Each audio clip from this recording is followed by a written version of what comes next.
சும்மா சும்மா போதை கலாச்சாரம் அதிகமாயிடுச்சு, போதை பொருள் அதிகமாயிடுச்சு அப்படின்லாம் பேசக்கூடாது. 1 2 3ன்னு 10 நம்பர் எண்ணா கூட இதுல எந்த நம்பர்லயுமே எங்களோட மாநிலம் வராது. அப்படி இருக்கும்போது நீங்க பேசுறதெல்லாம் வந்துட்டு இங்க எடுபடாது மக்களே அப்படின்னு ஒருத்தர் பேசியிருக்கார்.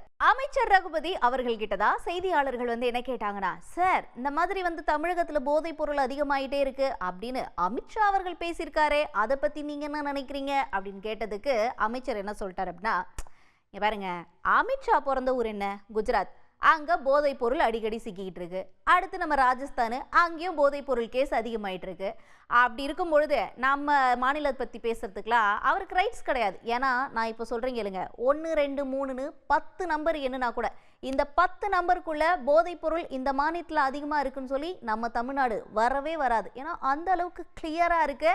ஸோ அவர் பேசுறதுல நான் பெருசா எடுத்துக்க மாட்டேன்னு சொல்லி அமைச்சர் ரகுபதி அவர்கள் இந்த போதை பொருளுக்காக விளக்கம் கொடுத்திருக்காரு. நாடு முழுவதும் இந்த 5 ஆண்டுகளில், ஏன்னா இன்னைக்கு அமித்ஷா சொல்கிறார், போதைப் பொருளை பற்றி இன்றைக்கு பெருமையாக பேசுகிறார். அவருக்கு ஒன்றை சொல்லுகிறோம், இந்த 5 ஆண்டுகளில் துறைமுகங்கள் வழியாக கடத்தப்பட்ட போதைப் பொருள்கள் 11,311 கோடி ரூபாய். இதில் குஜராத்தில் மட்டும், அதாவது இன்றைக்கு பெருமையாக பேசுகிறாரே அமித்ஷா, அவர் இருந்து வந்திருக்கிற குஜராத் மாநிலத்திலிருந்து மட்டும் 7,350 கோடி ரூபாய் மதிப்புள்ள போதைப் பொருட்கள் பறிமுதல் செய்யப்பட்டுள்ளன. மகாராஷ்டிராவில் 2,118 கோடி ரூபாய் போதைப் பொருட்கள் பறிமுதல் செய்யப்பட்டிருக்கின்றன.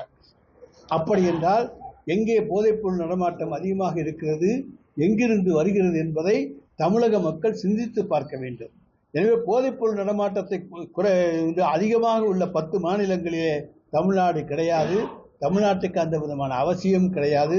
இன்றைக்கு அதிகமான நடமாட்டம் ராஜஸ்தானில் இருக்கிறது.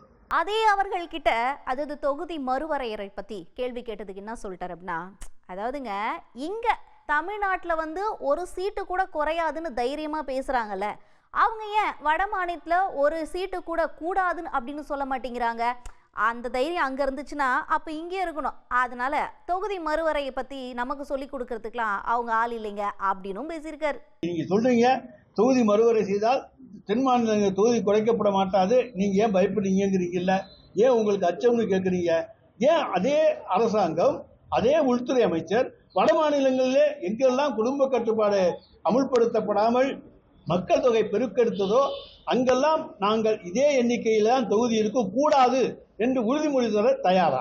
இதே இன்னொரு கேள்வியா இன்னொரு பத்திரிகையாளர் ஒன்று கேட்டார். ஏன் சார் தொகுதி மறுவரையறை 30 வருஷத்துக்கு தள்ளி வைக்கணும்னு சொல்றீங்க, இப்பவே 140 கோடி மக்கள் இருக்காங்க, இன்னும் 30 வருஷம் கழிச்சா 300 கோடி வரைக்கும் ஆயிடும், அப்ப எப்படி தொகுதி மறுவரையறை பண்ண முடியும் அப்படின்னு கேட்டதுக்கு சூப்பரா ஒரு பதில் கொடுத்திருக்காரு. இன்னும் நாங்கள் குடும்ப கட்டுப்பாடு திட்டத்தை தீவிரமாக அமுல்படுத்துங்கள் என்றுதான் கேட்கிறோம். மக்கள் தொகையை பெருக்கெடுக்க வேண்டாம், அதை அமுல்படுத்துங்கள். நாம் இருவர் நமக்கிருவர் என்று சொன்ன தமிழ்நாடு, நாம் இருவர் நமக்கொருவர் என்று சொன்ன தமிழ்நாடு. இதை போல ஒவ்வொருவரையும் சொல்ல வையுங்கள்.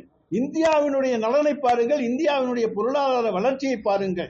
அதற்காக எல்லோரும் ஒத்துழையுங்கள் என்று கேட்பதற்கு இந்திய அரசுக்கு என்ன தயக்கம்?